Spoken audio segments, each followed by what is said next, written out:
is a miracle. There is no question that there are problems in this country between police and community. Yes, you are a donkey. The latest on that police killing of a black man. Now to new developments in the deadly spa shooting rampage. And yesterday was a really bad day for him, and this is what he did. And so we are in a state of emergency. Okay, white supremacist violence is and always has been the number one threat to our society. But I'm also very proud that my wife is white. The Breakfast Club, bitches. All right, Charlamagne, please tell me, why was I your donkey of the day? Well, Tommy Lauren, Donkey of the Day for Monday, July 15th goes to the Speaker of the United States House of Representatives, Mike Johnson, as well as United States Senator from Ohio, J.D. Vance. First and foremost, before we continue, let me state the obvious and say regardless of what you feel about a person's politics, violence is never the answer.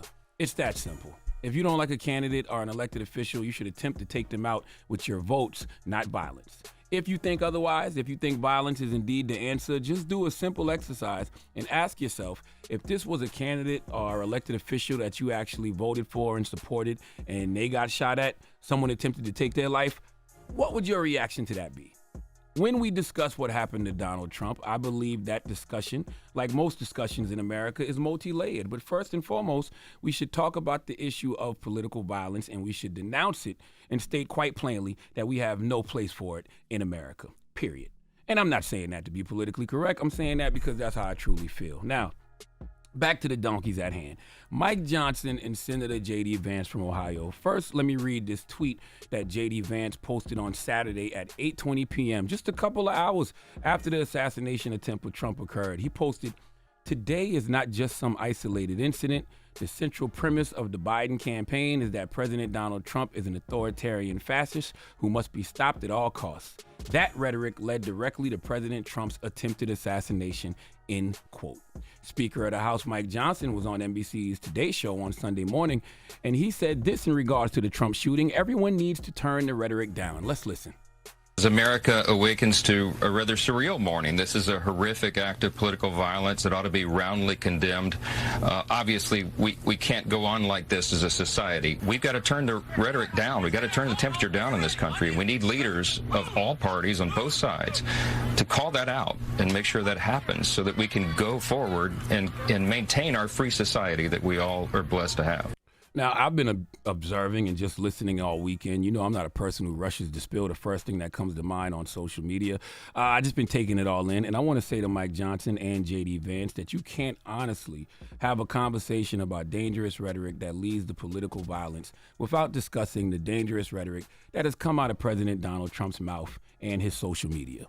Mike Johnson said everyone needs to turn the rhetoric down. The question I would ask Mike Johnson is, who is everyone?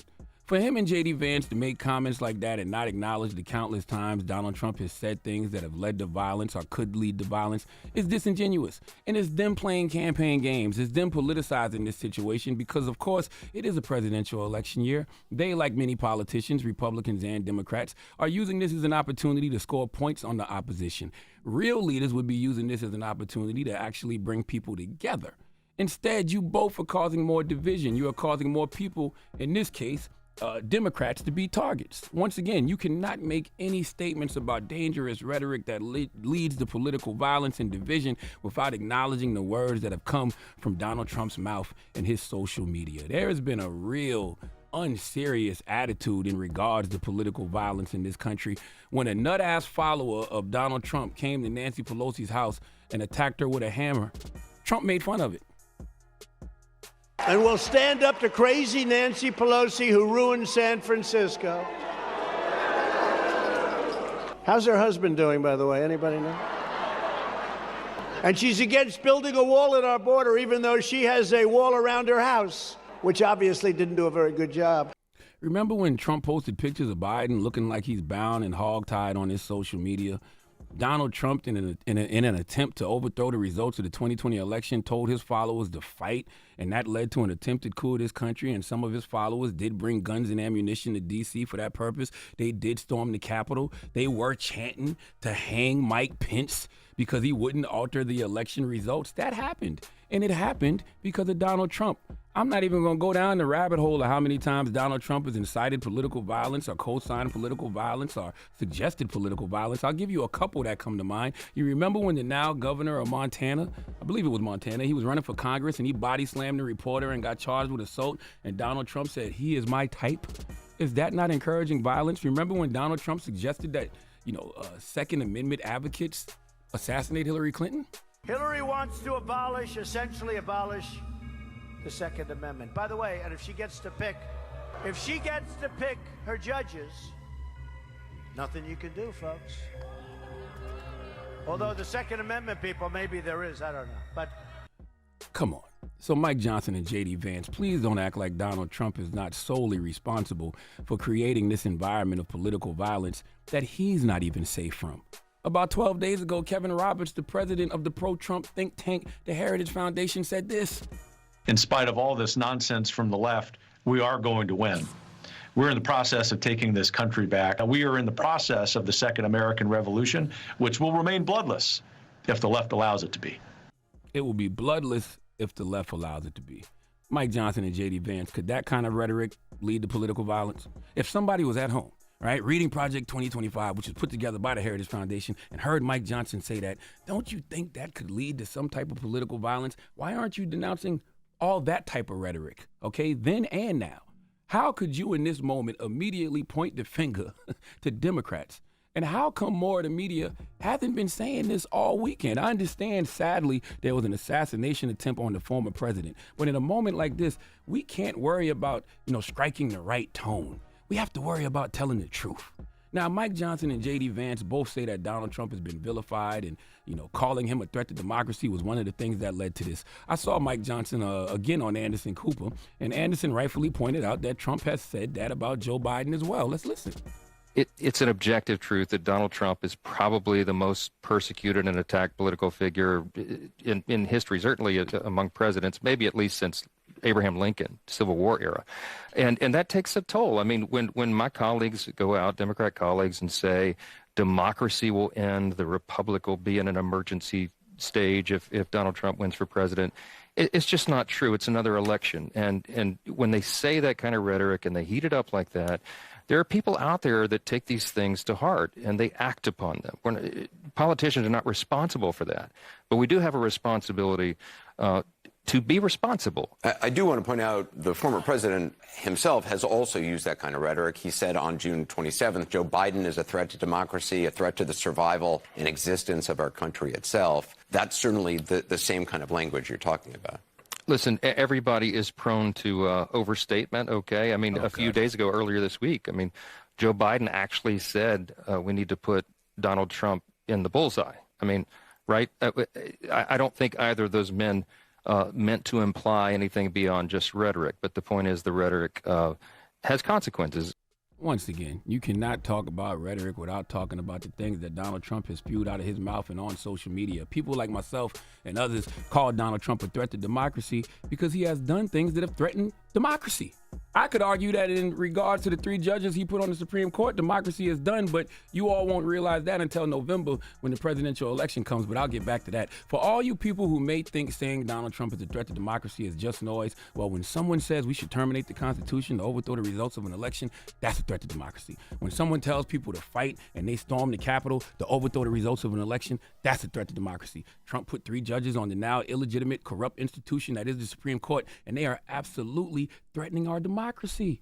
They granted him presidential immunity for crimes because he asked. That has nothing to do with the Constitution. Look up the Chevron ruling the Supreme Court did. The Supreme Court did. It's basically saying they can make up stuff based on their own interpretations. That's one of the biggest FUs to the Constitution I've ever witnessed. They are abolishing constitutional rights like Roe v. Wade. They made it to where elected officials can take bribes. Donald Trump and Republicans have put together a corrupt Supreme Court that literally doesn't have to care what voters want. They have set up a system where either Republicans win elections or elections do not matter. Is that not a threat to democracy? Wait until November. Now, personally, I don't believe Biden can beat Trump, especially after Saturday. But if he does, when Donald Trump contests the results of the election, because he will if he loses, in light of all the Supreme Court's recent rulings, do we really believe they aren't going to side with him? Is that when some will finally believe he is a threat to democracy? Are we going to just believe him when he says the election was rigged? Only difference is this time when he says the election is rigged, the Supreme Court is going to side with him and it will be a coup by court. And of course, it will be people in this country who will believe him if he loses and says the election is rigged, because people believe what they want. That's why some folks want to believe his attempted assassination was staged. Nobody believes the truth in this country anymore, and that is another problem in America. Depending on what side you stand on, that's what you believe. Nobody thinks anything is real unless it confirms what they already thought. That's why folks immediately rush to say Donald Trump's assassination attempt was staged. Why? What's the reason to spread that narrative? What happened on Saturday was very real. And it should be a teachable moment for us all, because this is what happens when you have people in positions of power spreading the kind of dangerous rhetoric that Donald Trump has been spreading since 2016. No one should say this is staged. Saying it is staged is exactly why we can't fix the problem, because we're not acknowledging the truth. What happened to Donald Trump is very real. Political violence is very, very real, and it's only going to get worse, especially when you have people like J.D. Vance and House Speaker Mike Johnson blaming Democrats when we don't even know the shooter's motives yet. Okay, the truth is, President Donald Trump has created an environment of political violence that not even he is safe from. So it's damn sure not safe for anyone else. It is my hope that at the Republican National Convention, Republicans use this opportunity to de-escalate and not escalate, because if they go out there and escalate, they have to know they are continuing to make things unsafe for everyone, including them. Trump stood up after getting shot, fist in the air, blood on his face, and just like on January 6th, he told his supporters to fight. Fight who? We don't even know why this happened to you. Everyone just speculating. Everyone got their own conspiracy theories, their own ideas. You can't just tell folks to fight. What we all need to learn from this is that history now shows us that folks are willing to fight and kill for whatever they believe in. Whether it's storming the Capitol or shooting at the president, it seems like violence is inevitable. The stage has already been set. How far it goes depends on us, the American people. We have to decide what kind of republic we want to live in, and we need to decide that now. Sadly, though, when I see and hear statements from Senator J.D. Vance and House Speaker Mike Johnson, statements that continue to divide us and make people unnecessary targets, I fear it may be too late. But let's not forget the moral of this story. We are all adults in this country, okay? Big boys, big girls. We can condemn political violence and what happened to Trump on Saturday night, and also talk about the dangerous rhetoric that Donald Trump has spewed that got us here.